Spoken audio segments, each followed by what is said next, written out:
ನೋಡೋದ್ರಲ್ಲ ವೀಕ್ಷಕರೇ, ಸಂರಕ್ಷಣೆ ಮಾಡಿದಂಥ ಪುಣಗು ಬೆಕ್ಕನ್ನು, ಈ ಪುಣಗು ಬೆಕ್ಕು ಈ ಒಂದು ಭಾಗದಲ್ಲೇ ಎಲ್ಲೋ ಒಂದು ಕಡೆ ಮರಿಯನ್ನು ಹಾಕಿರೋ ಕಾರಣಕ್ಕೆ ಅರಣ್ಯಾಧಿಕಾರಿಗಳ ಹತ್ರ ಅನುಮತಿ ಪಡೆದು ಮತ್ತು ಅಲ್ಲಿರುವಂಥ ಜನನ ಕನ್ವಿನ್ಸ್ ಮಾಡಿ ಮತ್ತು ಆ ಭಾಗದಲ್ಲೇ ಬಿಡಬೇಕು ಅಂತೇಳಿ ಹೋಗ್ತಾ ಇದ್ದೀವಿ.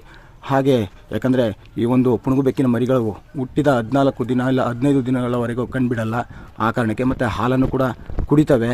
ಹಾಗೆ ನಾವು ತಗೊಂಡು ದೂರ ಬಿಟ್ಟರೆ ಆ ಮರಿಗಳು ಸತ್ತೋಗ್ಬಿಡ್ತವೆ ಅನ್ನೋ ಒಂದು ಕಾರಣದಿಂದಾಗಿ ಆ ಒಂದು ತಾಯಿ ಆರೈಕೆ ಆ ಒಂದು ಪುಟ್ಟ ಮರಿಗಳಿಗೆ ಬೇಕು ಅಂತೇಳಿ ಅದೇ ಭಾಗನ ಆಯ್ಕೆ ಮಾಡಿ ಮತ್ತೆ ಅದೇ ಜಾಗಕ್ಕೆ ತೊಗೊಂಡೋಗಿ ಬಿಡ್ತಾ ಇದ್ದೀವಿ.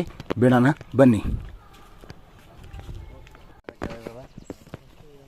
ನಮಸ್ಕಾರ ವೀಕ್ಷಕರೇ, ರಕ್ಷಣೆ ಮಾಡಿದಂಥ ಜಾಗದಲ್ಲೇ ಈ ಒಂದು ಪುಣಗು ಬೆಕ್ಕನ್ನು ಬಿಡ್ತಾ ಇದ್ದೀವಿ. ಯಾಕಂದರೆ ಇದು ಮರಿ ಹಾಕಿದೆ, ಮರಿ ಹಾಕಿ ಒಂದು 2-3 ದಿನ ಆಗಿರ್ಬೋದು.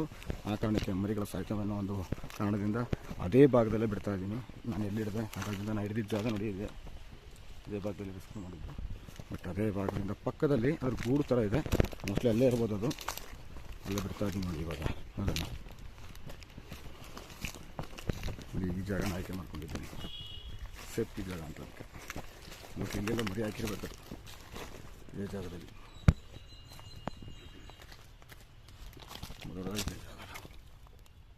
ಜಾಗದಲ್ಲಿ ಮರಿ ಹಾಕಿರ್ತದ್ದು, ಇಲ್ಲೇ ಬಿಟ್ಬಿಡೋಣ.